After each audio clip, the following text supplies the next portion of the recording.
अध्याय चौथा राष्ट्रीय आय एवं लेखांकन पद्धति।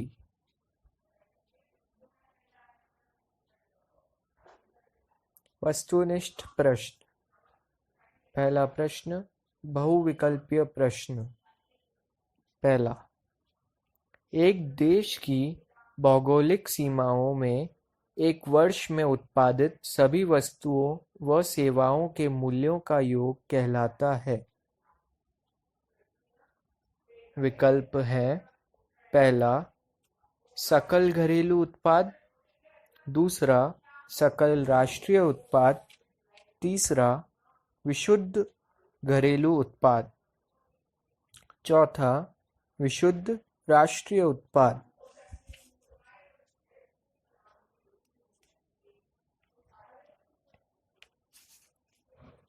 पहले प्रश्न का उत्तर है विकल्प पहला यानी सकल घरेलू उत्पाद।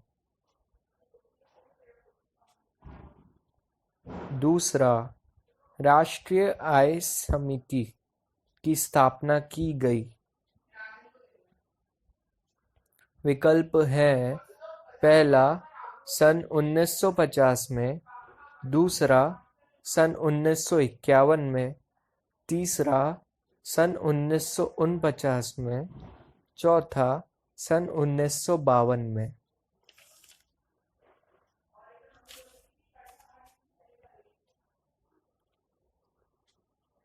इस प्रश्न का उत्तर है विकल्प तीसरा यानी सन 1949 में।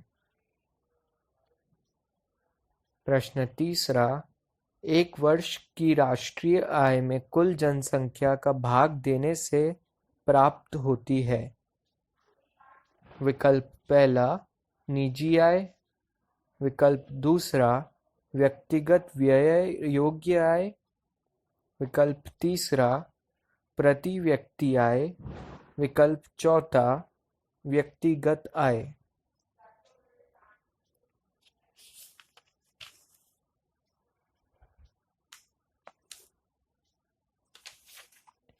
इस प्रश्न का उत्तर है विकल्प तीसरा प्रति व्यक्ति आय। प्रश्न चौथा राष्ट्रीय संपत्ति का अंग नहीं है।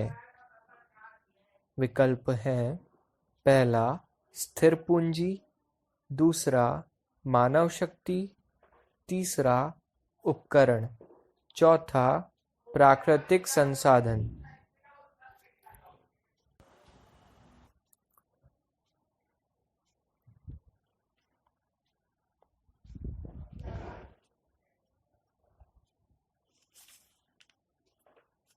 इस प्रश्न का उत्तर है विकल्प पहला स्थिर पूंजी।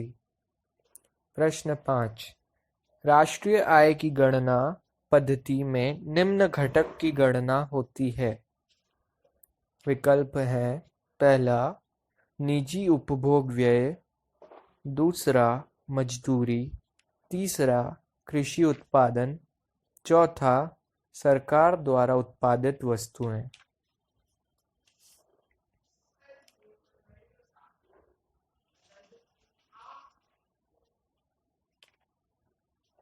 इस प्रश्न का उत्तर है विकल्प दूसरा यानी मजदूरी।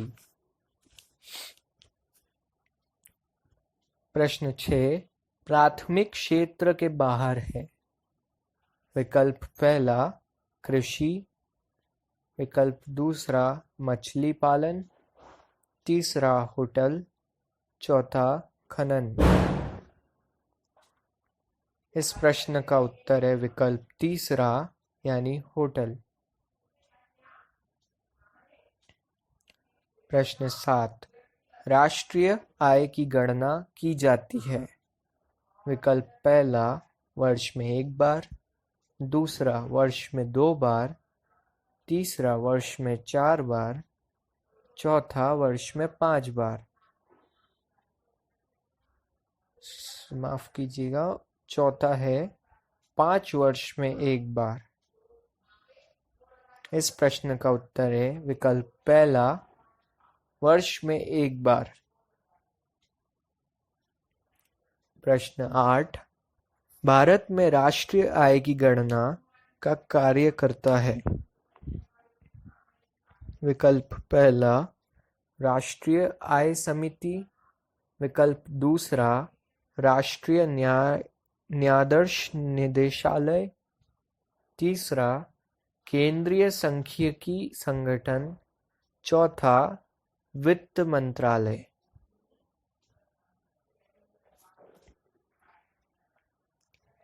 इस प्रश्न का उत्तर है विकल्प तीसरा केंद्रीय सांख्यिकी संगठन। केंद्रीय सांख्यिकी संगठन। अगला प्रश्न रिक्त स्थान पूर्ति। पहला प्रश्न, एक देश के जब किसी अन्य देश से व्यापारिक संबंध न हो तो वह अर्थव्यवस्था डैश कहलाती है।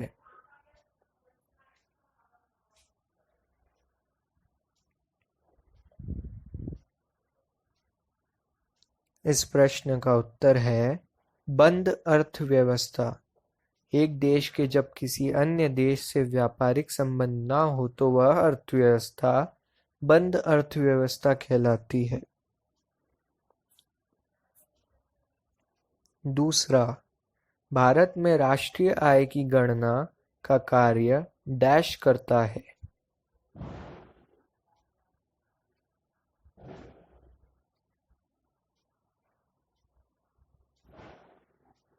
उत्तर है केंद्रीय सांख्यिकी संगठन।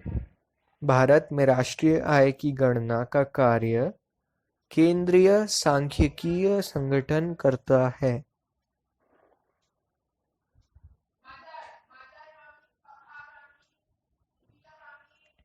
तीसरा, सकल घरेलू उत्पाद माइनस मूल्यह्रास इज इक्वल टू डैश।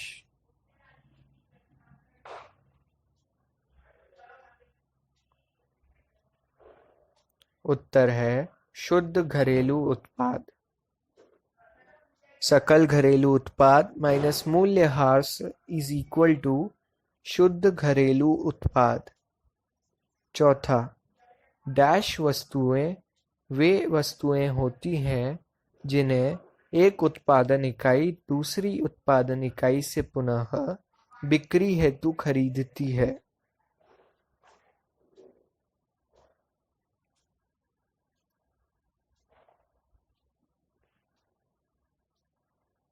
इस प्रश्न का उत्तर है मध्यवर्ती। मध्यवर्ती वस्तुएं वे वस्तुएं होती हैं जिन्हें एक उत्पादन इकाई दूसरी उत्पादन इकाई से पुनः बिक्री हेतु खरीदती है। पांचवा, कृषि को डैश क्षेत्र में शामिल किया जाता है।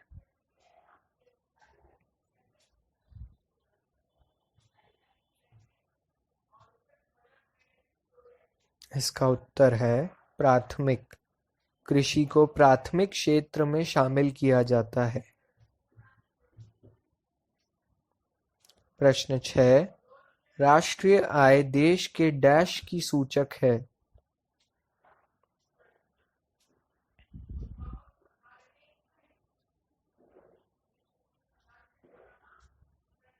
इस प्रश्न का उत्तर है आर्थिक विकास। राष्ट्रीय आय देश के आर्थिक विकास की सूचक है। प्रश्न 7, परिवहन, संचार, बैंकिंग को अर्थव्यवस्था के डैश क्षेत्र में शामिल किया जाता है।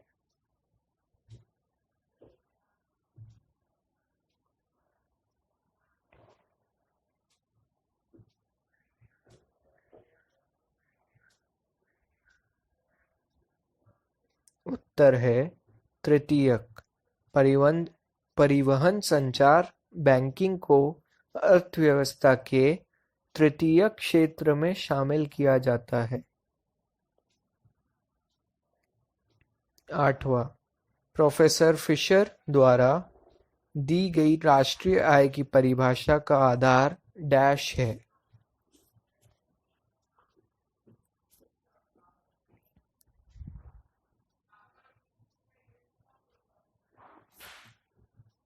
इस प्रश्न का उत्तर है उपभोग। प्रोफेसर फिशर द्वारा दी गई राष्ट्रीय आय की परिभाषा का आधार उपयोग है, उपभोग है।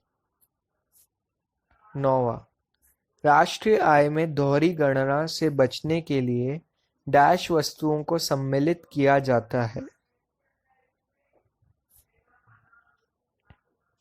इस प्रश्न का उत्तर है अंतिम। राष्ट्रीय आय में दोहरी गणना से बचने के लिए वस्तुओं का सम्मिलित किया जाता है।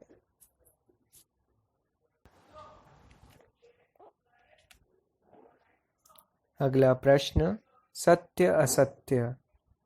पहला, भारत की प्रति व्यक्ति आय विकसित देशों की तुलना में काफी कम है।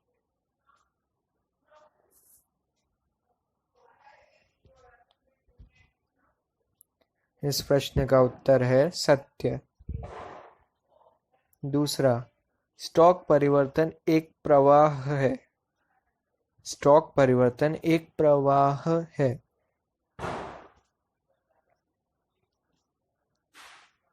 इस प्रश्न का उत्तर है सत्य। तीसरा, पुरानी वस्तुओं की बिक्री से प्राप्त आय को राष्ट्रीय आय में शामिल नहीं किया जाता है।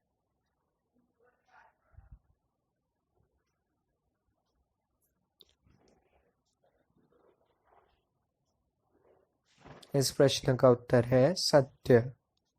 चौथा, भारत में राष्ट्रीय आय का वितरण समान नहीं है।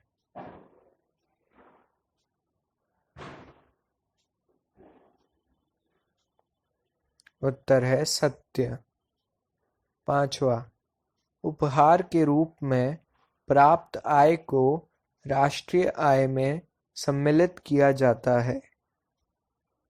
उत्तर है असत्य।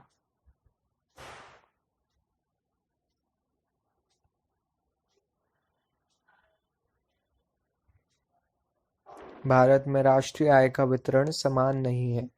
यह वाक्य सत्य है। अगला प्रश्न, जोड़ी मिलाइए। जीएनपी का पूरा नाम।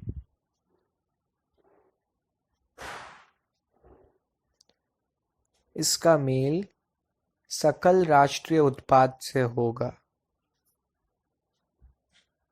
दूसरा, एनएनपी का पूरा नाम। इसका मेल शुद्ध राष्ट्रीय उत्पाद से होगा।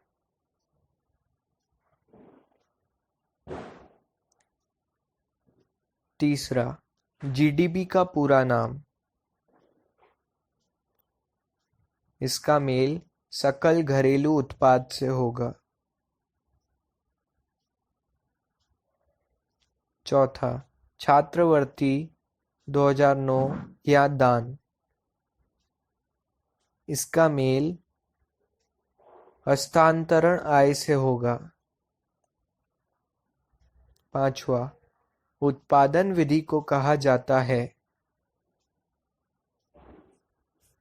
इसका मेल मूल्य वृद्धि विधि से किया जाएगा।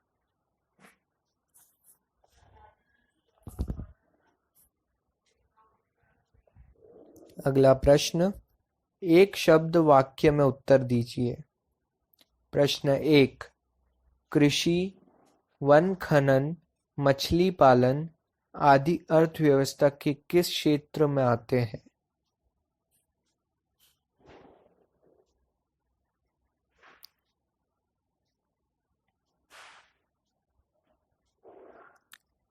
इस प्रश्न का उत्तर है प्राथमिक क्षेत्र में। दूसरा प्रश्न, कुल जनसंख्या का राष्ट्रीय आय में भाग देने पर प्राप्त होती है अथवा जीवन स्तर की माप कहलाती है।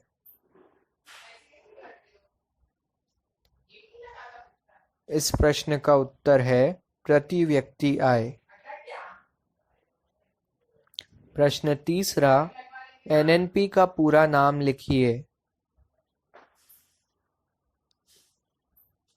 इस प्रश्न का उत्तर है शुद्ध राष्ट्रीय उत्पाद। Net national product. प्रश्न 4, घरेलू उत्पाद एवं विदेशों से प्राप्त शुद्ध साधन आय का योग कहलाता है। इस प्रश्न का उत्तर है सकल घरेलू उत्पाद।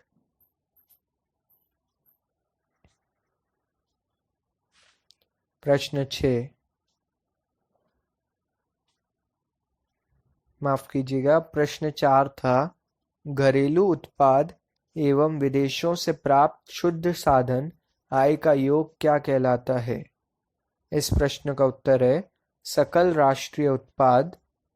प्रश्न 5, निबल घरेलू उत्पाद में मूल्यह्रास जोड़ने पर प्राप्त होता है।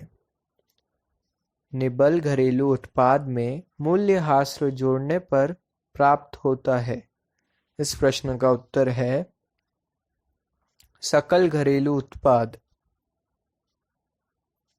प्रश्न 6, परिवहन व संचार को किस क्षेत्र में शामिल किया जाता है। इस प्रश्न का उत्तर है तृतीयक क्षेत्र में। प्रश्न 7, भारत की राष्ट्रीय आय का आकलन कौन सा संगठन करता है। उत्तर है केंद्रीय सांख्यिकीय संगठन CSO।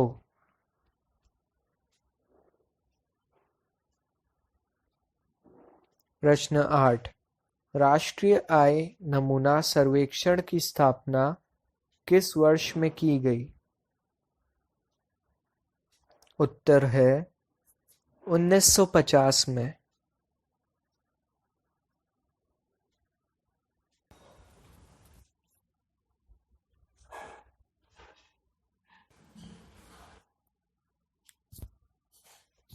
अगला प्रश्न अति लघुत्तरीय प्रश्न। प्रश्न 1, राष्ट्रीय आय को परिभाषित कीजिए।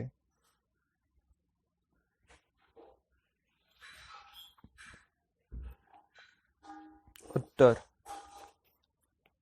एक देश की राष्ट्रीय आय से आशय साधारणतः एक वर्ष में उत्पादित समस्त वस्तुओं तथा सेवाओं के मूल्य का योग होता है, जिसमें से वस्तुओं तथा सेवाओं के उत्पादन हेतु प्रयोग की गई मशीनों एवं पूंजी की घिसावट या हास्र को घटा दिया जाता है तथा विदेशों से प्राप्त शुद्ध साधन आय को जोड़ दिया जाता है।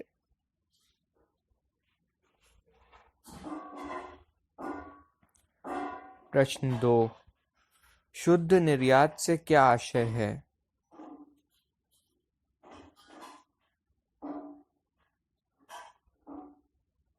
उत्तर, एक लेखा वर्ष में एक राष्ट्र के निर्यातों और आयातों के अंतर को शुद्ध निर्यात कहते हैं। इसे सकल घरेलू उत्पाद में शामिल किया जाता है।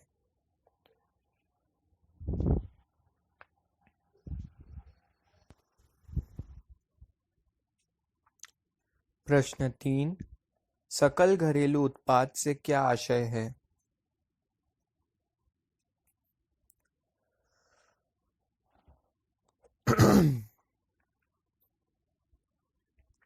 उत्तर, किसी राष्ट्र में एक निश्चित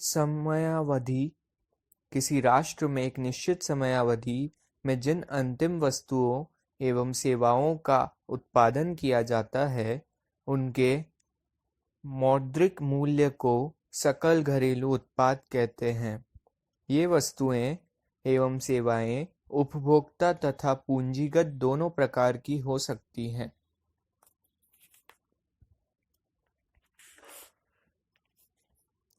प्रश्न 4, राष्ट्रीय आय एवं प्रति व्यक्ति आय में अंतर स्पष्ट कीजिए।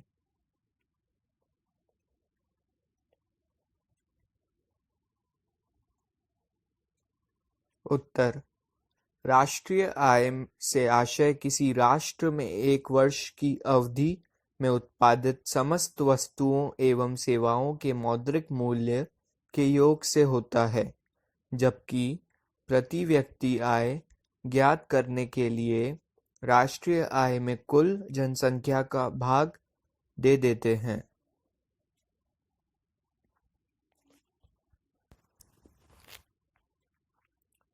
प्रश्न 5। भारत में राष्ट्रीय आय की गणना की कोई दो कठिनाइयों को बताइए।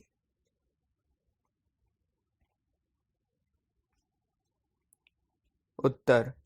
पहला, विश्वसनीय सांख्यिकीय सूचनाओं का अभाव। दूसरा, छोटे उत्पादकों या गृह उद्योगों की आय के संबंध में सही जानकारी का अभाव।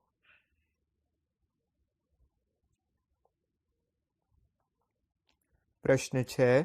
सकल घरेलू उत्पाद एवं शुद्ध राष्ट्रीय उत्पाद में अंतर बताइए।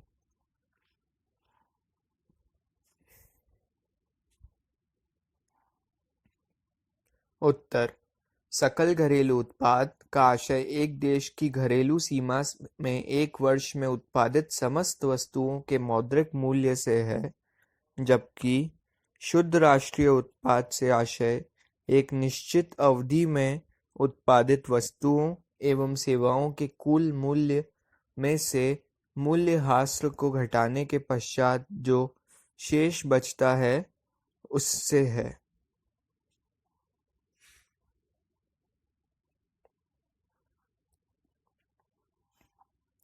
प्रश्न 7। प्रति व्यक्ति आय का अर्थ लिखिए।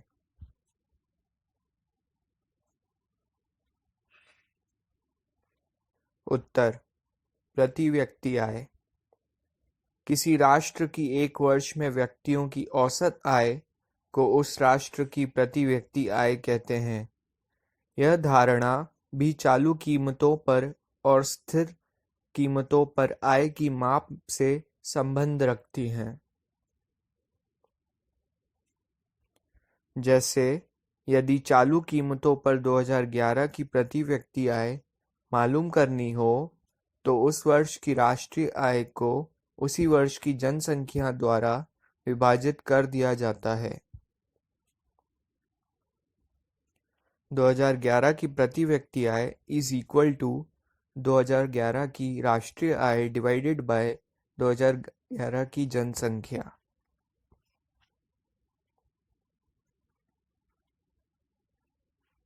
प्रश्न 8।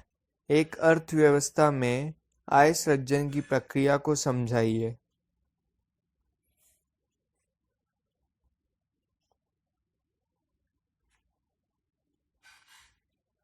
उत्तर। व्यक्तियों द्वारा आय को व्यय करने पर फर्म को वस्तुओं के बदले मुद्रा प्राप्त होती है। उत्पादन क्योंकि एक निरंतर प्रक्रिया है, इसलिए आय का प्रवाह फर्मों से परिवारों की ओर साधन आय के रूप में तथा पुनः परिवारों में फिर से ये आंसर देखेंगे। व्यक्तियों द्वारा आय को व्यय करने पर फर्म को वस्तुओं के बदले मुद्रा प्राप्त होती है। उत्पादन क्योंकि एक निरंतर प्रक्रिया है, इसलिए आय का प्रवाह फर्मों से परिवारों की ओर साधन आय के रूप में तथा पुनः परिवारों से फर्मों की ओर परिवारों द्वारा वस्तुओं व सेवाओं पर किए गए व्यय के रूप में चलता रहता है और इस प्रकार आय का सृजन होता रहता है।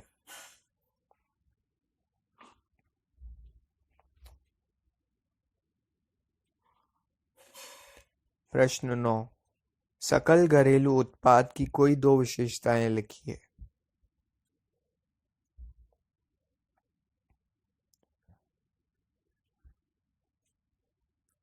उत्तर।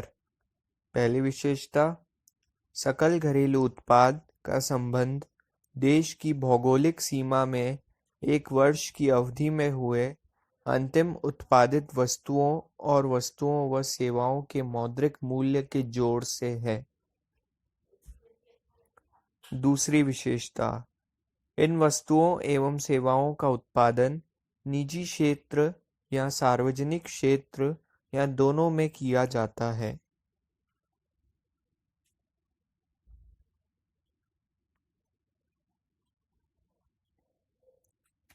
प्रश्न 10, राष्ट्रीय आय की गणना करने के लिए आय गणना विधि में किन 6 घटकों को शामिल किया जाता है?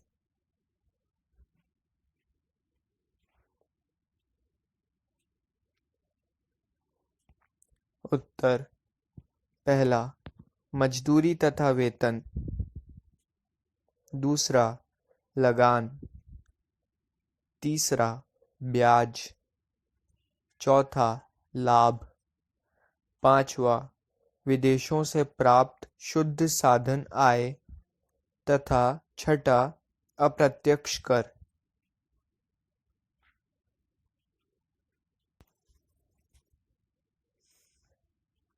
प्रश्न 11, स्टॉक में परिवर्तन से क्या आशय है? उत्तर, स्टॉक परिवर्तन, चेंज इन स्टॉक। स्टॉक में परिवर्तन से हमारा आशय अर्थव्यवस्था में कच्चा माल, अर्धनिर्मित और निर्मित माल के स्टॉक में हुई वृद्धि से है। लेखा वर्ष के आरंभ में स्टॉक एवं अंतिम स्टॉक के अंतर को स्टॉक में परिवर्तन कहते हैं। यदि वर्ष के अंत में स्टॉक अधिक है तो निवेश हुआ है और उत्पादन क्षमता में वृद्धि हुई है। यदि वर्ष के अंत में स्टॉक घटा है तो उत्पादन क्षमता में गिरावट आई है।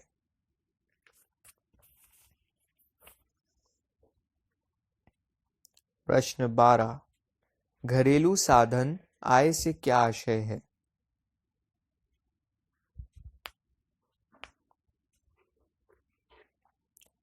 उत्तर, एक देश की घरेलू सीमाओं के अंतर्गत एक वर्ष में उत्पादन के सभी साधनों द्वारा सृजित आय का योग घरेलू साधन आय कहलाता है। यह साधन लागत पर शुद्ध मूल्य वृद्धि के बराबर होती है।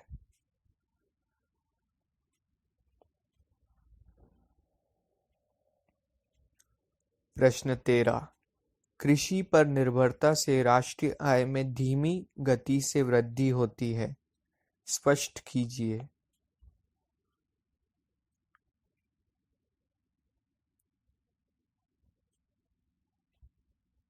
उत्तर, कृषि पर निर्भरता से राष्ट्रीय आय में धीमी गति से वृद्धि होती है। इस प्रश्न का यह उत्तर है कि भारतीय अर्थव्यवस्था मुख्यतः कृषि पर निर्भर है। कृषि में प्रगति की दर सामान्यतः औद्योगिक विकास की दर से कम होती है। इस कारण भारत में राष्ट्रीय आय कम है और धीमी गति से बढ़ रही है।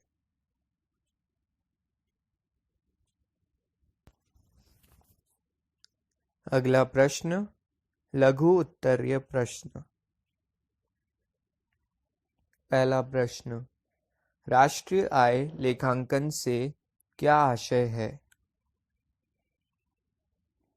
उत्तर, राष्ट्रीय आय लेखांकन का अर्थ राष्ट्रीय आय लेखा या लेखांकन को सामाजिक लेखा एवं राजनीतिक अंकगणित भी कहा जाता है।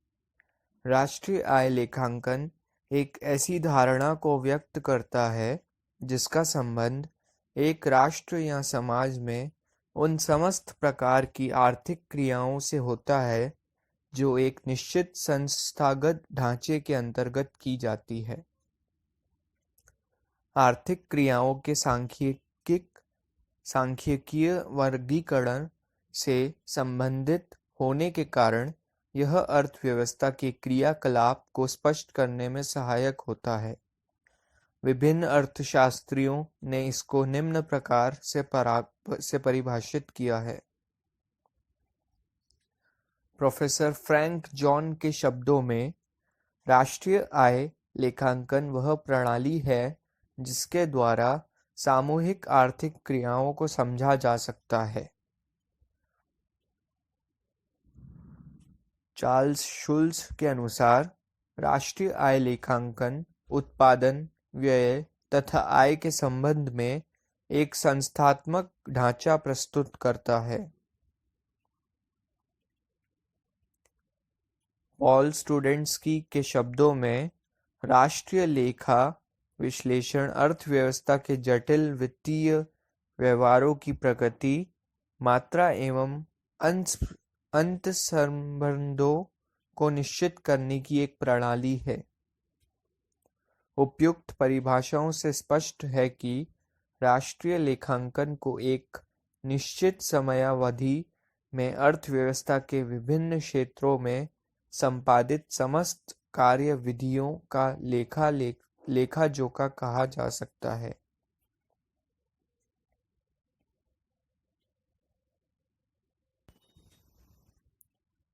प्रश्न 2, राष्ट्रीय आय और प्रति व्यक्ति आय में क्या अंतर है?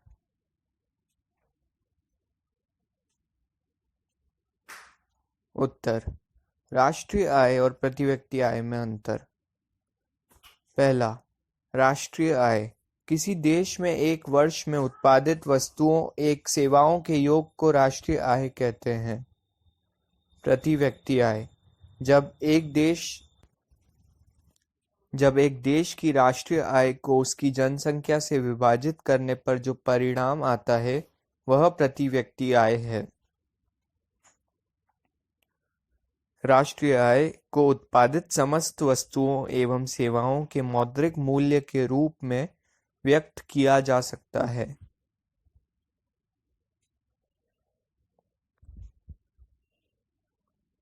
प्रति व्यक्ति आय को उसके द्वारा उत्पन्न वस्तुओं व सेवाओं के मौद्रिक मूल्य के रूप में व्यक्त किया जा सकता है। तीसरा, राष्ट्रीय आय एक देश के आर्थिक विकास के माप का सूचक है।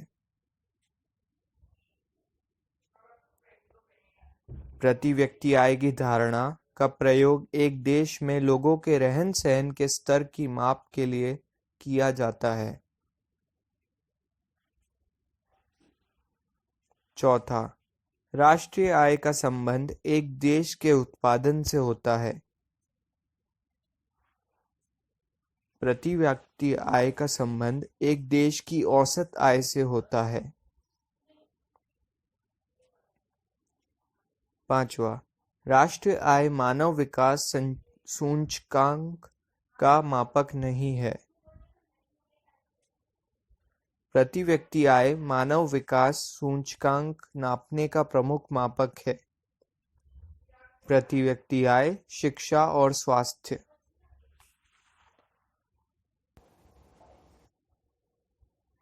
प्रश्न 3, राष्ट्रीय आय में दोहरी गणना की समस्या क्या है? उसका समाधान कैसे किया जाएगा? अथवा दोहरी गणना क्या होती है? उदाहरण सहित स्पष्ट कीजिए।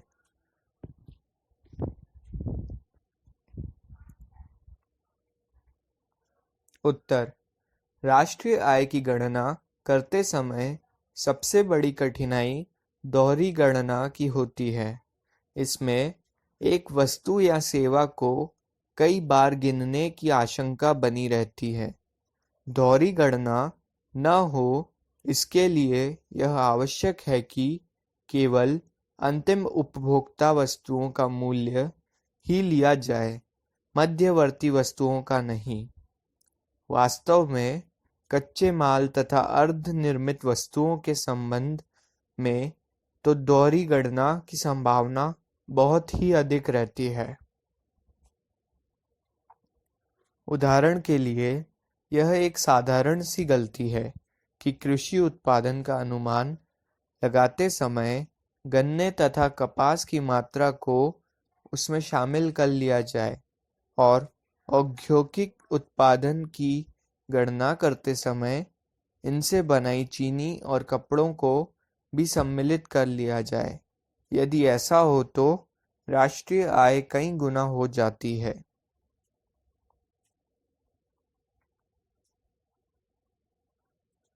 प्रश्न 4, राष्ट्रीय संपत्ति एवं राष्ट्रीय पूंजी में अंतर बताइए।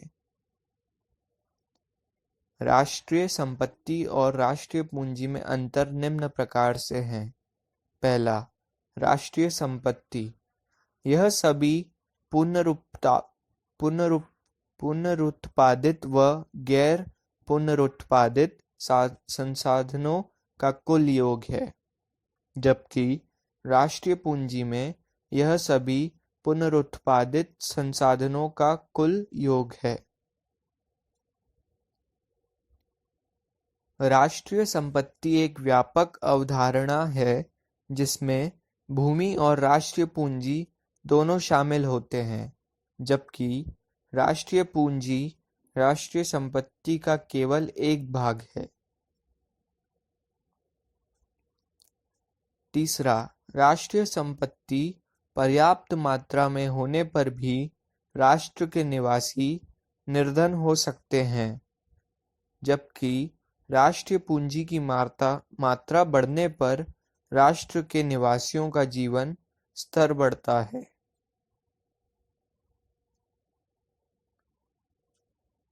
अगला प्रश्न, दीर्घ उत्तरीय प्रश्न। प्रश्न 1, राष्ट्रीय आय लेखांकन का महत्व किन्हीं 5 बिंदुओं पर समझाइए, अथवा राष्ट्रीय आय लेखा प्रणाली के 2 महत्व बताइए। उत्तर, राष्ट्रीय आय लेखांकन का महत्व निम्न प्रकार है। पहला, आर्थिक विकास की माप। राष्ट्रीय आय लेखांकन के अंतर्गत उपभोग विनियोग, सरकारी आय व्यय तथा विदेशी व्यापार से संबंधित वर्गीकरण किया जाता है। इससे यह अनुमान लगाने में सहायता प्राप्त होती है कि जनसाधारण के आर्थिक विकास की स्थिति क्या है और उसमें कितना परिवर्तन हो रहा है। दूसरी, तुलनात्मक अध्ययन में सहायक। राष्ट्रीय आय लेखांकन की सहायता से अर्थव्यवस्था में एक वर्ग तथा एक क्षेत्र की तुलना दूसरे वर्ग तथा क्षेत्र से की जा सकती है। विभिन्न राष्ट्रों की आर्थिक स्थिति की तुलना भी राष्ट्रीय आय लेखांकन द्वारा की जा सकती है। तीसरा, श्रम संघों के लिए महत्व। श्रम संघों व श्रम संगठनों के लिए राष्ट्रीय आय लेखांकन महत्वपूर्ण है। इसके द्वारा उनको इस बात की जानकारी प्राप्त होती है कि राष्ट्रीय आय के निर्माण में श्रमिकों को क्या योगदान है तथा श्रमिकों का क्या योगदान है तथा श्रमिकों और कर्मचारियों को पारिश्रमिक के रूप में राष्ट्रीय आय का कितना भाग मिल रहा है। चौथा, संरचनात्मक परिवर्तनों का ज्ञान। राष्ट्रीय आय लेखांकन एक अर्थव्यवस्था में होने वाले संरचनात्मक परिवर्तनों पर भी प्रकाश डालते हैं। इससे विभिन्न उत्पादक क्षेत्रों के सापेक्षिक महत्व के बारे में ज्ञान प्राप्त होता है, अर्थात कृषि का योगदान बढ़ रहा है या घट रहा है, उद्योगों के योगदान में पहले की तुलना में कमी आई है या वृद्धि हुई है। इससे यह भी पता लगता है कि अर्थव्यवस्था में आय का वितरण किस प्रकार है, लोगों का रहन सहन का स्तर और उपभोग स्वरूप किस प्रकार है। पांचवा, आर्थिक आयोजन में महत्व। उन राष्ट्रों में जिनमें विकास हेतु आर्थिक आयोजन की नीति अपनाई जाती है, उनके लिए राष्ट्रीय आय लेखांकन का अत्यधिक महत्व होता है। राष्ट्र में विकास के लिए कितनी मात्रा में संसाधन उपलब्ध है या हो सकते हैं, किस दर से विकास किया जाए, योजना का आकार क्या है, क्या हो, राष्ट्रीय अर्थव्यवस्था के विभिन्न अंगों को किस प्रकार प्राथमिकता दी जाए, इन अनेक बातों का निर्धारण राष्ट्रीय आय लेखा के अभाव में संभव नहीं है। संक्षेप में हम कह सकते हैं कि राष्ट्रीय आय लेखांकन राष्ट्र की आर्थिक नाड़ी पर ध्यान रखता है तथा राष्ट्र के आर्थिक स्वास्थ्य को स्वस्थ करने की दृष्टि से विवेकपूर्ण आर्थिक नीतियों के निर्माण में सहायक होता है।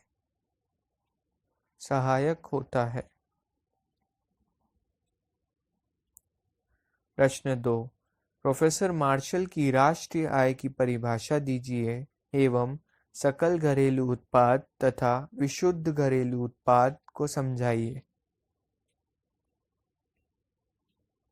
उत्तर। प्रोफेसर मार्शल के अनुसार किसी देश का श्रम व पूंजी उस देश के प्राकृतिक साधनों के सहयोग से प्रतिवर्ष जो भौतिक एवं अभौतिक वस्तुओं एवं सेवाओं का उत्पादन करते हैं, उनका योग उस देश की वास्तविक विशुद्ध वार्षिक आय या राष्ट्रीय लाभांश है। सकल घरेलू उत्पाद प्रश्न 5 का उत्तर देखें। विशुद्ध घरेलू उत्पाद प्रश्न 5 का उत्तर देखें।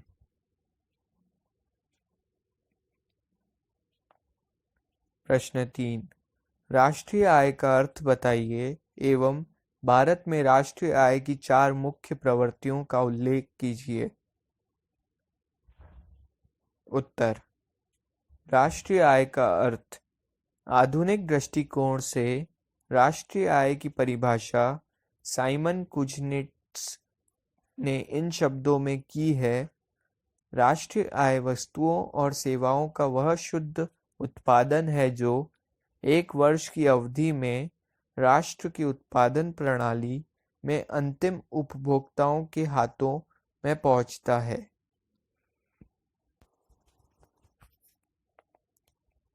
भारत की राष्ट्रीय आय समिति के अनुसार राष्ट्रीय आय एक दी हुई समयावधि में वस्तुओं व सेवाओं की उत्पादित मात्रा से मापते हैं, जिसमें दोहरी गणना नहीं की जा सकती।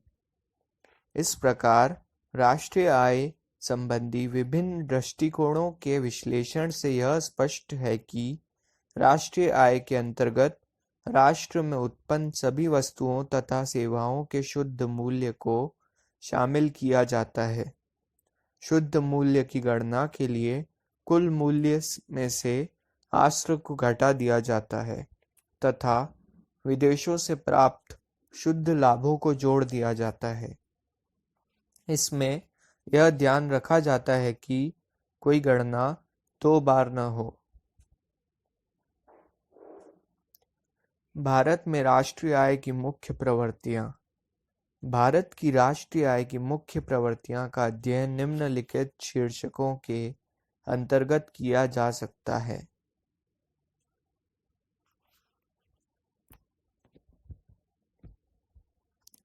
पहला, सकल राष्ट्रीय उत्पाद में वृद्धि। वर्ष 1950-51 के पश्चात देश के सकल राष्ट्रीय उत्पाद में निसंदेह बढ़ने की ही प्रवृत्ति रही है।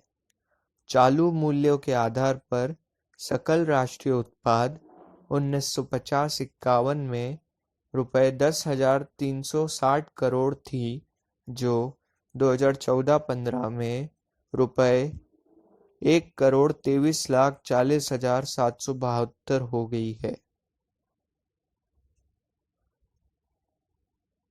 दूसरा, शुद्ध राष्ट्रीय उत्पाद में वृद्धि। चालू मूल्य के आधार पर वर्ष 1950-51 में निबल राष्ट्रीय उत्पाद रुपये 9,829 करोड़ थी, जो कि वर्ष 2014-15 में बढ़कर रुपये 1,10,07,542 करोड़ हो गई है। तीसरा, प्रति व्यक्ति आय में वृद्धि। प्रति व्यक्ति आय में से आशय देश के लोगों की औसत आय से है। यह एक देश की राष्ट्रीय आय में उस देश की कुल जनसंख्या में भाग देकर निकाली जाती है। वर्तमान कीमतों पर प्रति व्यक्ति आय 1950-51 में ₹274 थी। वह बढ़कर 2014-15 में ₹86,879 हो गई है। चौथा, राष्ट्रीय आय के क्षेत्रवार वितरण की प्रवृत्ति। सकल घरेलू उत्पाद में प्राथमिक क्षेत्र कृषि, वानिकी, मत्स्य, खनन का योगदान क्रमशः घटता जा रहा है, जबकि द्वितीय क्षेत्र निर्माण, विनिर्माण, विद्युत, गैस, जल आपूर्ति तथा तृतीय क्षेत्र व्यापार, होटल, परिवहन, संचार, बीमा, सामाजिक, सामुदायिक एवं वैयक्तिक सेवाएं का योगदान बढ़ता जा रहा है।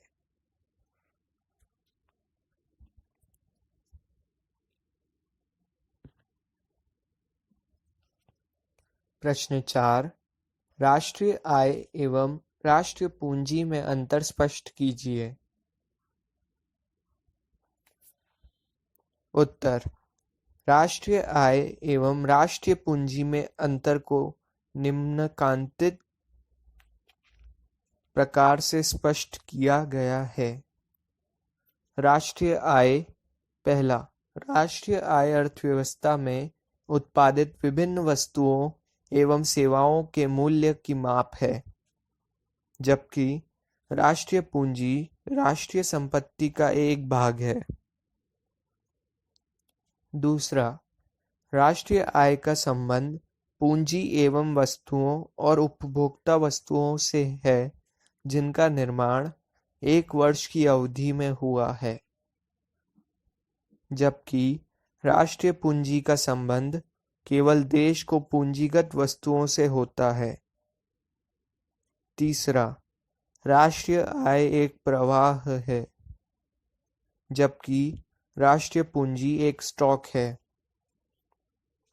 चौथा, राष्ट्रीय आय आर्थिक क्रियाओं के साथ घटती बढ़ती है, जबकि राष्ट्रीय पूंजी एक निश्चित समय में स्थिर रहती है। पांचवा, राष्ट्रीय आय राष्ट्रीय पूंजी का परिणाम होती है, जबकि राष्ट्रीय पूंजी राष्ट्रीय आय का कारण होती है।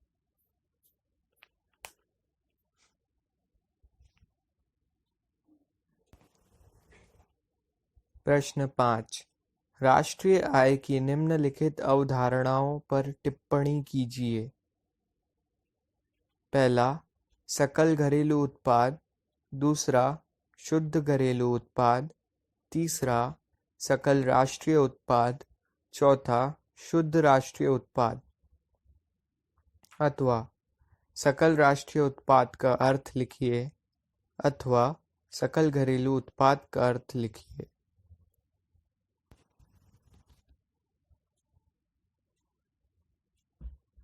उत्तर।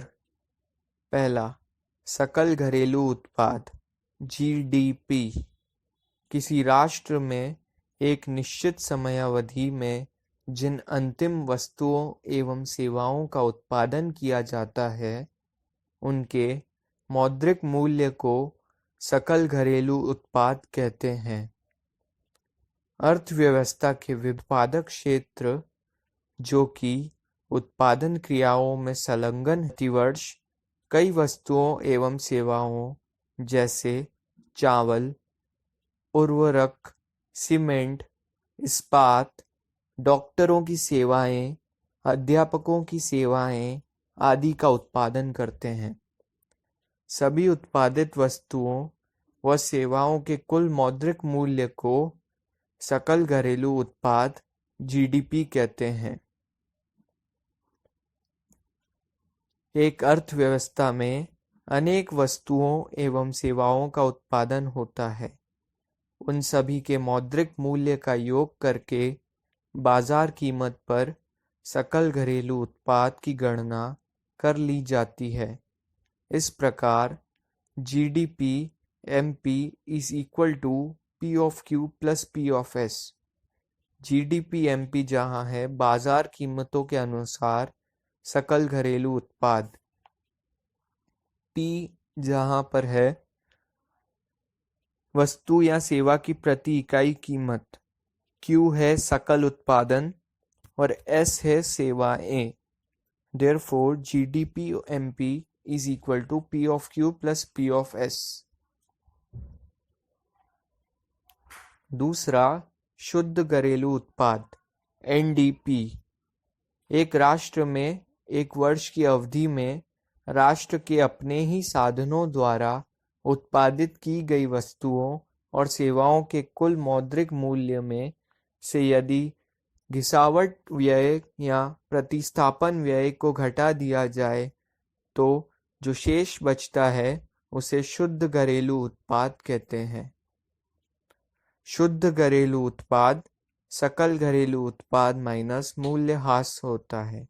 NDP is equal to GDP minus depreciation।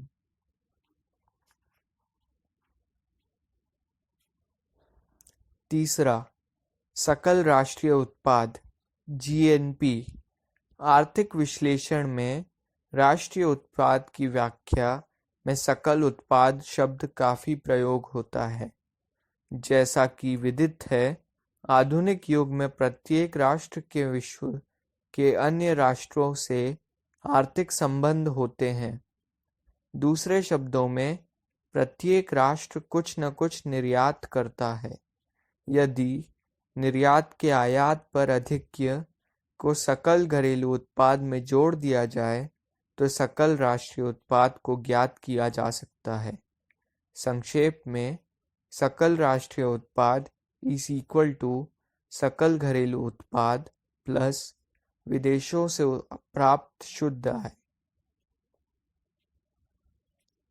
चौथा, शुद्ध राष्ट्रीय उत्पाद NNP। उत्पादन प्रक्रिया के दौरान मशीनों की ह्रास घिसावट होती है तथा कुछ मशीनें पुरानी पड़ जाती हैं। कुछ मशीनें पुरानी पड़ जाने के कारण उन्हें प्रतिस्थापित कर दिया जाता है। इस पर जो व्यय होता है उसे स्थिर पूंजी का उपभोग कहते हैं। यदि बाजार मूल्य पर सकल राष्ट्रीय उत्पाद में से स्थिर पूंजी के उपभोग को घटा दिया जाए तो शेष बचेगा। तो जो शेष बचेगा उसे बाजार मूल्य पर शुद्ध राष्ट्रीय उत्पाद कहेंगे, क्योंकि उत्पादन की गणना चालू कीमतों के आधार पर की जाती है। सूत्र के रूप में बाजार मूल्य पर शुद्ध राष्ट्रीय उत्पाद इज इक्वल टू बाजार मूल्य पर सकल राष्ट्रीय उत्पाद माइनस मूल्यह्रास, that is NNP of MP is equal to GNP MP minus depreciation।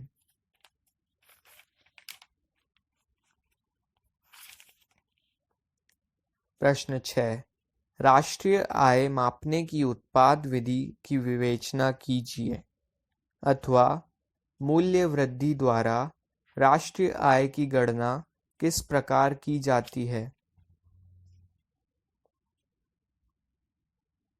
उत्तर, उत्पाद विधि या मालूम वृद्धि विधि।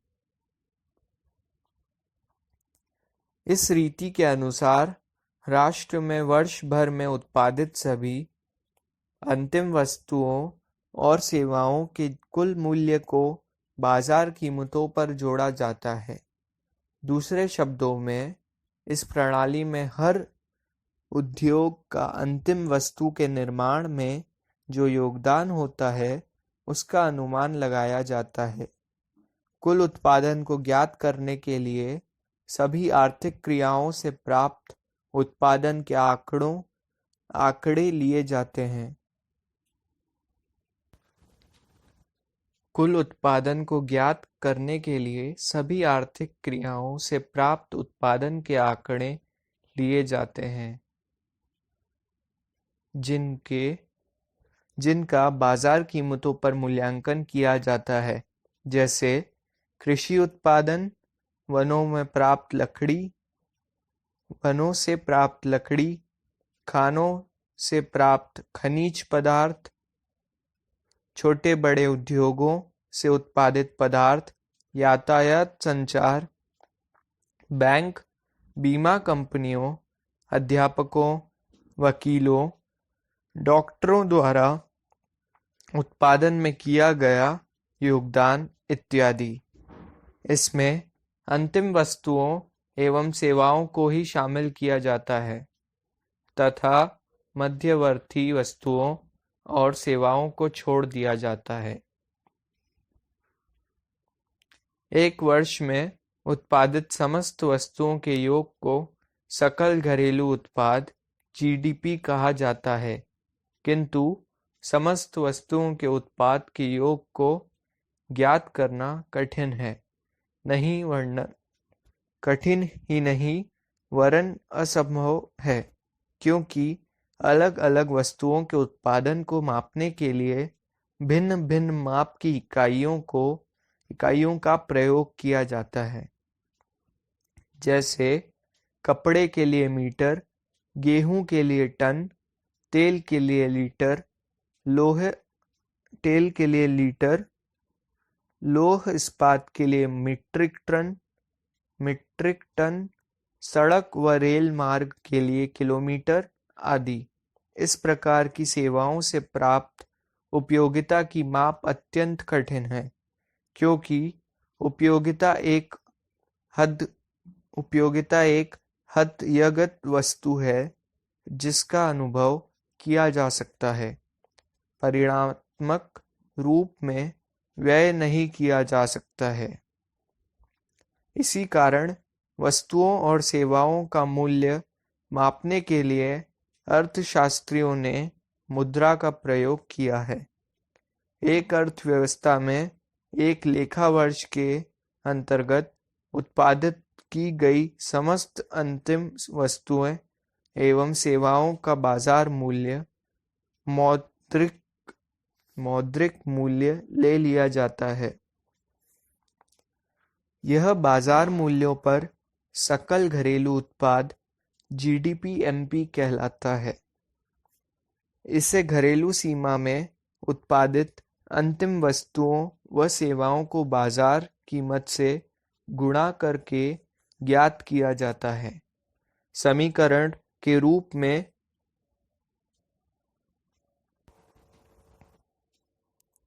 GDP-MP is equal to P of Q plus P of S, जहाँ P है मूल्य, Q है वस्तुओं की मात्रा। GDP-MP में से मूल्यह्रास घटाने पर बाजार मूल्य पर शुद्ध घरेलू उत्पाद NDP-MP प्राप्त हो जाता है। इसमें निर्यात मूल्य छोड़ देने व आयात मूल्य को घटाने पर बाजार मूल्य पर शुद्ध राष्ट्रीय उत्पाद NNP-MP प्राप्त हो जाता है। इसमें शुद्ध अप्रत्यक्ष करों को जोड़ दिया जाता है। दूसरे शब्दों में इसमें उत्पादन इकाइयों को सरकार द्वारा दिया गया अनुदान जोड़ दिया जाता है और इसमें से उत्पादन इकाइयों द्वारा सरकार को दिया गया अप्रत्यक्ष कर घटा दिया जाता है, जिससे हमें साधन लागत पर शुद्ध राष्ट्रीय उत्पादन NNP-FC प्राप्त होता है। परंतु इस रीति का प्रयोग करते समय निम्नलिखित बातों का ध्यान में रखना चाहिए। पहला, उत्पादन की गणना करते समय किसी वस्तु या सेवा का मूल्य एक से अधिक बार नहीं जोड़ना चाहिए। दूसरा, वस्तुओं और सेवाओं का शुद्ध उत्पादन मूल्य मालूम करने के लिए उत्पादन में से अचल पूंजी ह्रास को घटा देना चाहिए। तीसरा, विदेशी लेन देन को भी इसमें सम्मिलित किया जाना चाहिए। प्रश्न 7, राष्ट्रीय आय की आय गणना विधि की व्याख्या कीजिए। अथवा आय गणना प्रणाली के प्रमुख घटकों के बारे में लिखिए, अथवा आय विधि द्वारा राष्ट्रीय आय का आकलन करते समय कौन सी 5 सावधानियां रखनी चाहिए। उत्तर। आय विधि। इस रीति को आय प्रवाह रीति भी कहते हैं। इस रीति के अंतर्गत राष्ट्र में उत्पत्ति के सभी साधनों की आय, लगान, मजदूरी, ब्याज तथा लाभ का योग कर लिया जाता है, परंतु आय के रूप में प्राप्त अंतरण भुगतानों को इसमें शामिल किया जाता है।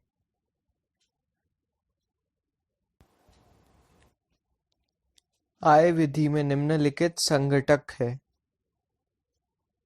पहला, मजदूरी और वेतन। इस वर्ग में कर्मचारियों को कार्य के बदले मिलने वाली मुद्रा के रूप में मजदूरी और वेतन को राष्ट्रीय आय में शामिल किया जाता है।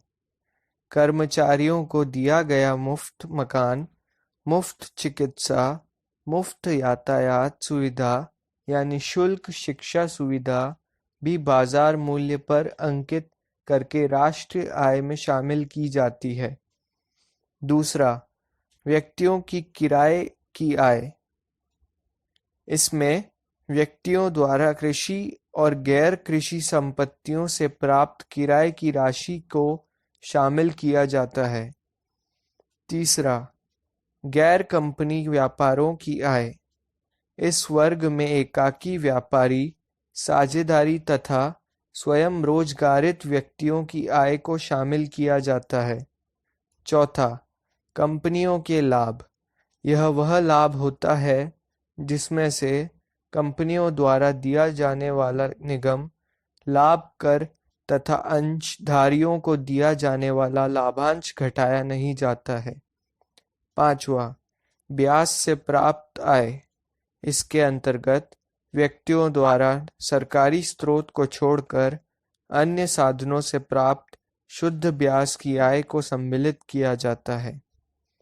इस रीति से देश में आय के वितरण की जानकारी प्राप्त करने में बड़ी आसानी होती है, परंतु व्यवहारिक रूप में यह विधि विकसित राष्ट्रों के लिए ही अधिक उपयुक्त होती है, क्योंकि आयकर न देने वालों की आय का सही अनुमान लगाना एक अत्यंत कठिन कार्य होता है। इस विधि के अनुसार राष्ट्रीय आय का सही अनुमान लगाने के लिए निम्नलिखित सावधानियां आवश्यक है। पहली, हस्तांतरित भुगतानों जैसे पेंशन, बेरोजगारी भत्ता, छात्रवृत्तियों, सरकारी सहायताएं आदि राष्ट्रीय आय निकालते समय नहीं जोड़ी जानी चाहिए। पहला था हस्तांतरित भुगतानों जैसे पेंशन, बेरोजगारी भत्ता, छात्रवृत्तियां, सरकारी सहायताएं आदि राष्ट्रीय आय निकालते समय नहीं जोड़े जाने चाहिए। दूसरा, गैर कानूनी आय जैसे तस्करी कर चोरी की आय आदि को शामिल नहीं करना चाहिए। तीसरा, आकस्मिक आय जैसे लॉटरी की आय शामिल नहीं करनी चाहिए। चौथा, राष्ट्रीय आय में पुरानी वस्तुओं के विक्रय को भी शामिल नहीं किया जाता, क्योंकि यह चालू वर्ष में उत्पादित की गई वस्तुओं व सेवाओं को प्रभावित नहीं करती। पांचवा, मृत्यु कर, उपहार कर, संपत्ति कर आदि का भुगतान भूतकाल की बचतों से किया जाता है, वर्तमान आय से नहीं। इसलिए इन करों की राशि राष्ट्रीय आय में शामिल नहीं करना चाहिए।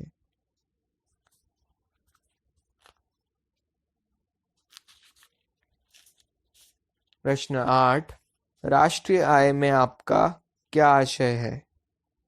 प्रश्न 8, राष्ट्रीय आय से आपका क्या आशय है? राष्ट्रीय आय का महत्व बताइए,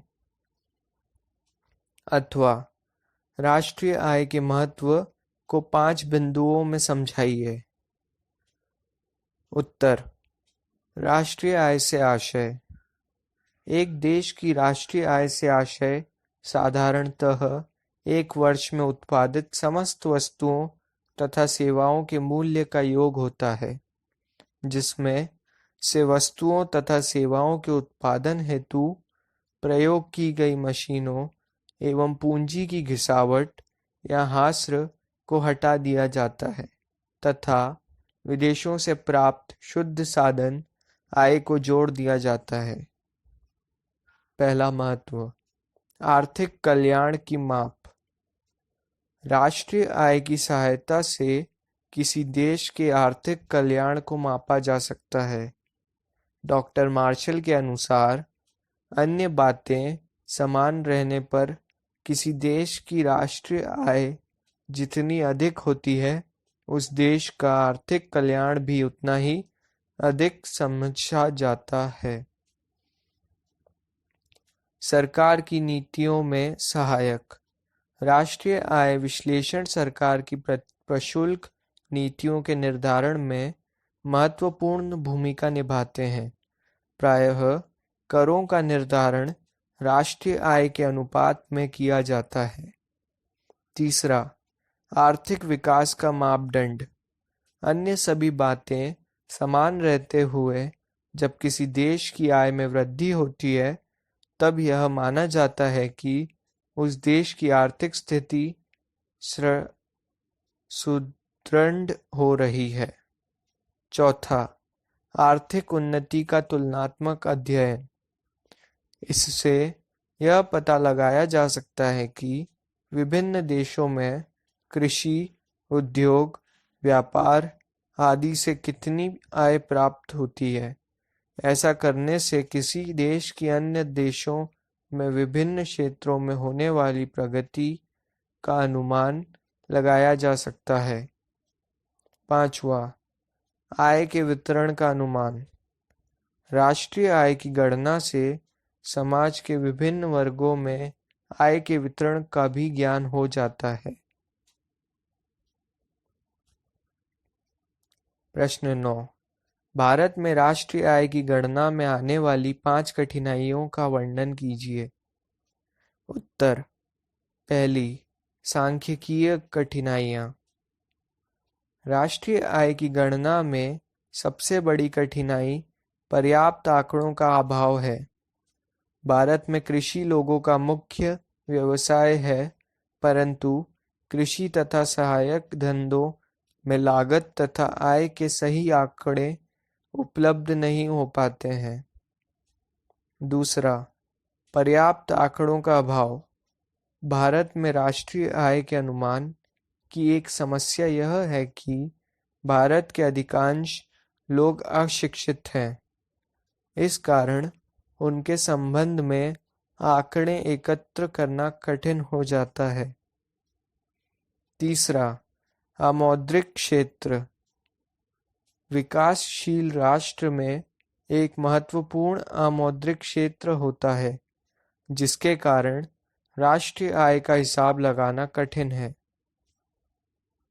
कृषि क्षेत्र में जो उत्पादन होता है, उसका बहुत बड़ा भाग व्यक्तिगत उपभोग के लिए रख लिया जाता है।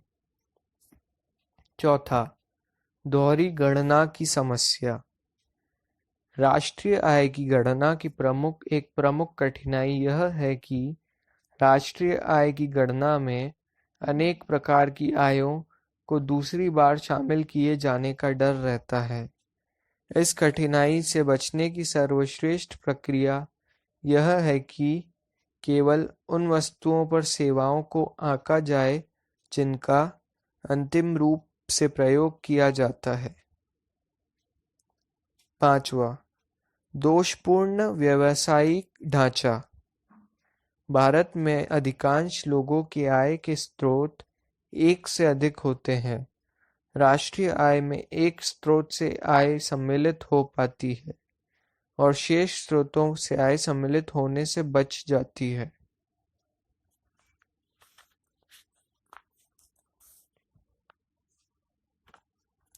प्रश्न 10।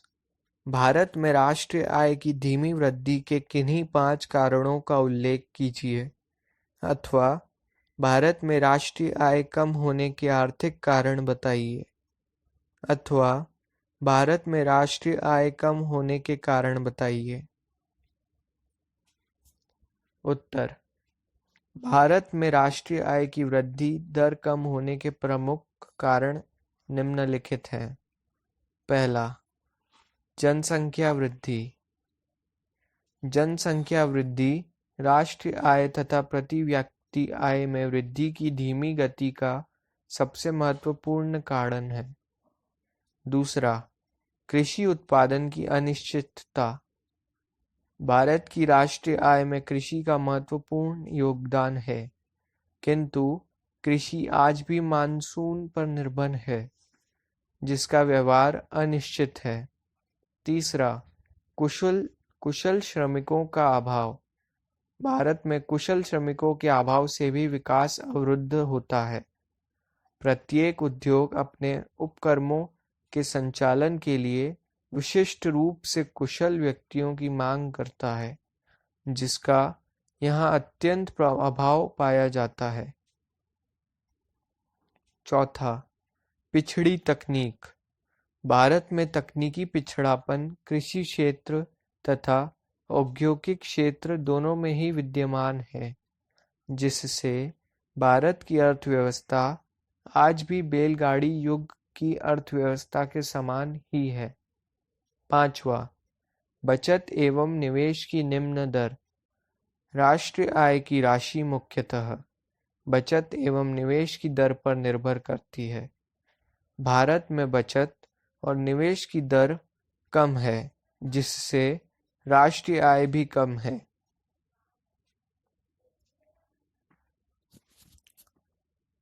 प्रश्न 11, भारत में राष्ट्रीय आय कम होने के क्या कारण हैं? राष्ट्रीय आय की वृद्धि के कोई 4 सुझाव दीजिए, अथवा भारत में राष्ट्रीय आय की वृद्धि हेतु कोई 5 सुझाव दीजिए।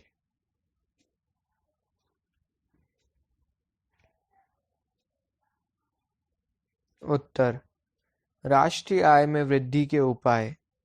भारत में राष्ट्रीय आय की वृद्धि के लिए निम्नलिखित सुझाव दिए जा सकते हैं। पहला, जनसंख्या वृद्धि पर नियंत्रण। राष्ट्रीय आय की वृद्धि के लिए आवश्यक है कि नियोजित परिवार प्रणाली द्वारा जनसंख्या की वर्तमान तीव्र वृद्धि को नियंत्रित किया जाए। दूसरा, बचत और निवेश की दर में वृद्धि की आय। भारत की राष्ट्रीय आय बढ़ाने का सर्वोत्तम उपाय यह है कि राष्ट्र में निवेश की मात्रा में अधिकतम वृद्धि की जाए। तीसरा, कृषि का विकास किया जाए। कृषि को आधुनिक रूप प्रदान किया जाना चाहिए तथा किसानों को उन्नत किस्म के बीज, खाद, कृषि यंत्र तथा कीटनाशक दवाइयाँ उपलब्ध कराई जानी चाहिए, जिससे कृषि क्षेत्र की उत्पादकता को बढ़ाया जा सके। चौथा, विशिष्ट वित्तीय संस्थाओं का विकास। कृषि व उद्योगों के विकास के लिए वित्त व तकनीकी सुविधाओं को उपलब्ध कराने के लिए विशिष्ट वित्तीय संस्थाओं का विकास किया जाना चाहिए। पांचवा, आधारभूत सुविधाओं का विकास। आधारभूत सुविधाएं जैसे यातायात, संचार, बैंकिंग, शक्ति के साधनों आदि का विस्तार किया जाना चाहिए। प्रश्न 12, राष्ट्रीय संपत्ति से क्या अभिप्राय है? राष्ट्रीय संपत्ति के अंगों का वर्णन कीजिए। उत्तर: राष्ट्रीय संपत्ति में एक राष्ट्र में उपलब्ध सभी गोचर पदार्थों को सम्मिलित किया जाता है।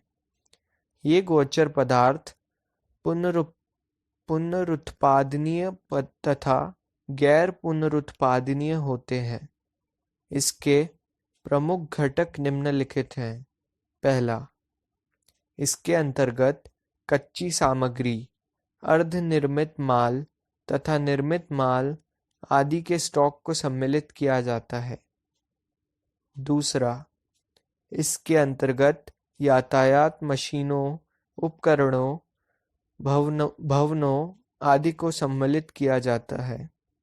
तीसरा, इसके अंतर्गत उन समस्त उपलब्ध साधनों को सम्मिलित किया जाता है जो प्रकृति द्वारा निःशुल्क प्रदान किए जाते हैं। चौथा, राष्ट्रीय संपत्ति में राष्ट्र की श्रम शक्ति को भी सम्मिलित किया जाता है। प्रश्न 13, राष्ट्रीय पूंजी के घटकों की विवेचना कीजिए। राष्ट्रीय पूंजी से हमारा आशय उन सभी वस्तुओं से है कि जिनका राष्ट्र ने पीछे उत्पादन किया है और जो प्रयोग नहीं की गई है या जो नष्ट नहीं हुई है। राष्ट्रीय पूंजी राष्ट्र के नागरिकों द्वारा प्राप्त की गई व्यक्तिगत पूंजी तथा समाज या सरकार द्वारा प्राप्त की गई सामूहिक पूंजी का योग होती है। राष्ट्रीय पूंजी के घटक। पहला, भवन तथा इमारतें। इनमें निजी आवास गृहों, व्यावसायिक इमारतों तथा सरकारी इमारतों को सम्मिलित किया जाता है। दूसरा, उपकरण। इसमें 3 प्रकार की वस्तुओं को शामिल किया जाता है। टिकाऊ उपभोक्ता वस्तुएं, उदाहरण के लिए फर्नीचर, स्कूटर, टीवी आदि। दूसरा, उत्पादक वस्तुएं, उदाहरण के लिए मशीन, औजार आदि। तथा तीसरा, स्टॉक, जैसे कि कच्चा माल, अर्धनिर्मित माल आदि। तीसरा, सोना व चांदी के भंडार। इसके अंतर्गत राष्ट्र के ऐसे स्वर्ण व चांदी के स्टॉक को सम्मिलित किया जाता है जिसका प्रयोग विदेशी सौदों को निपटाने के लिए किया जाता है। चौथा, शुद्ध विदेशी परिसंपत्तियां। शुद्ध विदेशी परिसंपत्तियां से हमारा आशय उस शेष से है जो हमारे राष्ट्र की विदेशी में स्थित परिसंपत्तियों के कुल योग में से हमारे राष्ट्र में स्थित विदेशी परिसंपत्तियों के कुल योग को घटाकर बचती है।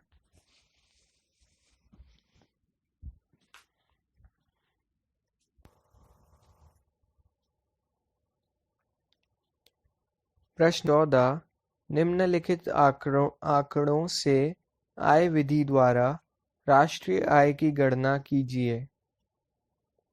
मन्दे। पहला, वेतन एवं मजदूरी व्यय 30,000 करोड़। दूसरा, किराया 3,000 करोड़। तीसरा, लाभ 40,000 करोड़। चौथा, मूल्यह्रास 2,000 करोड़। पांचवा, ब्याज 5,000 करोड़। उत्तर, आय विधि द्वारा राष्ट्रीय आय की गणना होती है वेतन एवं मजदूरी प्लस किराया प्लस लाभ प्लस ब्याज, that is 30,000 crore plus 3,000 crore plus 40,000 crore plus 5,000 crore, that is 78,000 crore. मूल्यह्रास को इसमें नहीं लिया जाता है। प्रश्न 15, निम्नलिखित सूचनाओं के आधार पर सकल घरेलू उत्पाद ज्ञात कीजिए। मन्दे। पहला, उपभोक्ताओं वस्तुओं का उत्पादन 3,500 लाख। दूसरा, उपभोक्ताओं सेवाओं का उत्पादन 1,000 लाख। तीसरा, पूंजीगत वस्तुओं का उत्पादन 1,500 लाख। चौथा, पूंजीगत सेवाओं का उत्पादन 500 लाख।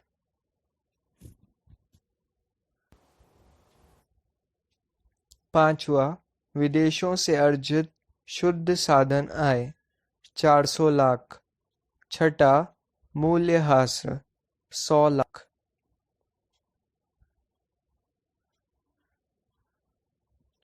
उत्तर, सकल घरेलू उत्पाद GDP इज इक्वल टू उपभोक्ता वस्तुओं का उत्पादन प्लस उपभोक्ता सेवाओं का उत्पादन प्लस पूंजीगत वस्तुओं का उत्पादन प्लस पूंजीगत सेवाओं का उत्पादन, that is 3,500 plus 1,000 plus 1,500 plus 500, that is 6,500 lakh. इसमें विदेशों से अर्जित शुद्ध साधन आय और मूल्यह्रास को नहीं लिया गया है।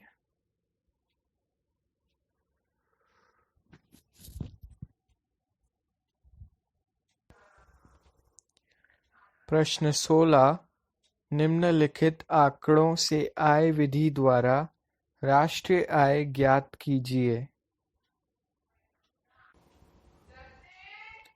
मंदे मजदूरी 40,000 करोड़, लगान 7,000 करोड़, ब्याज 13,000 करोड़, लाभांश 5,000 करोड़, शुद्ध घरेलू विनियोग 15,000 करोड़, उपभोग व्यय 40,000 करोड़, शुद्ध विदेशी विनियोग 10,000 करोड़। उत्तर, आय विधि द्वारा राष्ट्रीय आय की गणना। राष्ट्रीय आय इज इक्वल टू मजदूरी प्लस लगान प्लस ब्याज प्लस लाभांश, that is 40,000 crore plus 7,000 crore plus 13,000 crore plus 5,000 crore, that is 65,000 crore.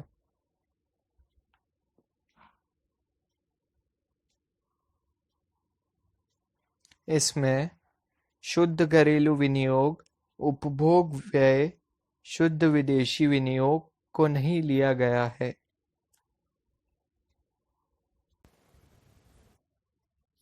प्रश्न 17, केंद्रीय सांख्यिकीय संगठन द्वारा राष्ट्रीय आय की गणना किस प्रकार की जाती है?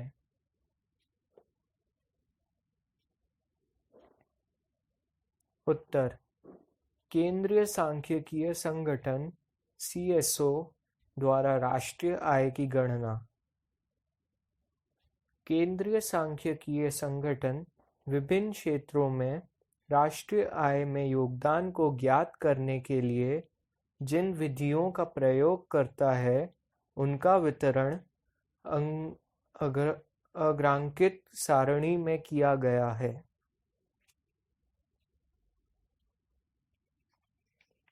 राष्ट्रीय आय की माप के लिए CSO द्वारा अपनाई गई विधि। क्षेत्र अ, कृषि, वनोद्योग, मछली उद्योग, खनन व उत्खनन, विनिर्माण, पंजीकृत। उपलब्ध समकों की प्रकृति, वस्तुओं के उत्पादन के वार्षिक आंकड़े व विभिन्न आदानों की कीमतों या आयात निर्यात अनुपात। अनुमान रीति की व्याख्या, उत्पाद विधि, मूल्य वृद्धि विधि, वस्तुओं की प्रति इकाई कीमत से उत्पादन को गुणा करके सकल उत्पादन का मूल्य प्राप्त होता है, जिसमें से आदानों के कुल मूल्य को निकाल देने पर परिवर्तित मूल्य प्राप्त हो जाते हैं। क्षेत्र ब, विद्युत, गैस, जल, बैंक तथा बीमा, रेल यातायात, वायु यातायात, संगठित सड़कें तथा जल यातायात, सार्वजनिक प्रशासन तथा प्रतिरक्षा।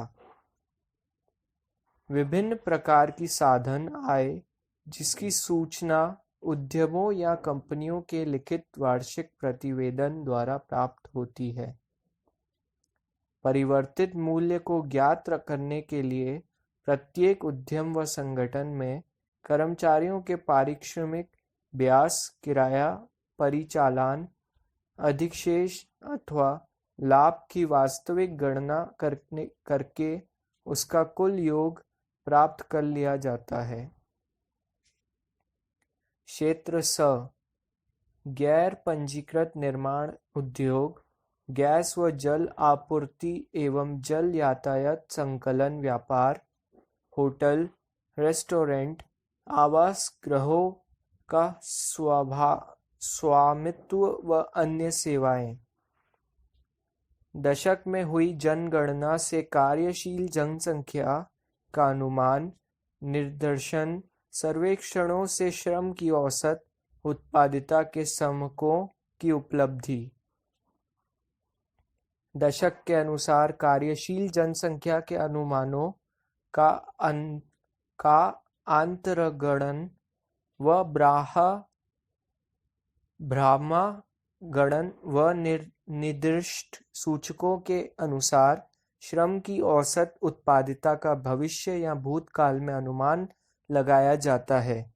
मूल्य परिवर्धन का अनुमान ज्ञात करने के लिए श्रमिकों की संख्या को उनकी वार्षिक उत्पादिता से गुणा किया जाता है। आय विधि।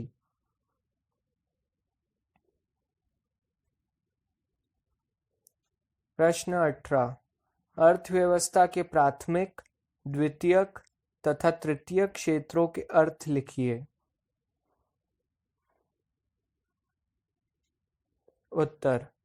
प्राथमिक क्षेत्र, इस क्षेत्र में 4 उद्योग, कृषि, वनोद्योग, मछली पालन, खनन और उत्खनन आते हैं। द्वितीयक क्षेत्र, इस क्षेत्र में विनिर्माण कार्य, निर्माण कार्य और विद्युत, गैस व जलापूर्ति आते हैं। तृतीय क्षेत्र अ परिवहन, संचार और संग्रहण, ब व्यापार, होटल और जलापन गृह, स बैंक और बीमा, द स्थावर संपदा, रियल एस्टेट, आवास गृहों का स्वामित्व और व्यावसायिक सेवाएं, य लोक शासन और प्रतिरक्षा तथा र अन्य सेवाएं शामिल किए गए। यहाँ पर अध्याय 4 खत्म होता है।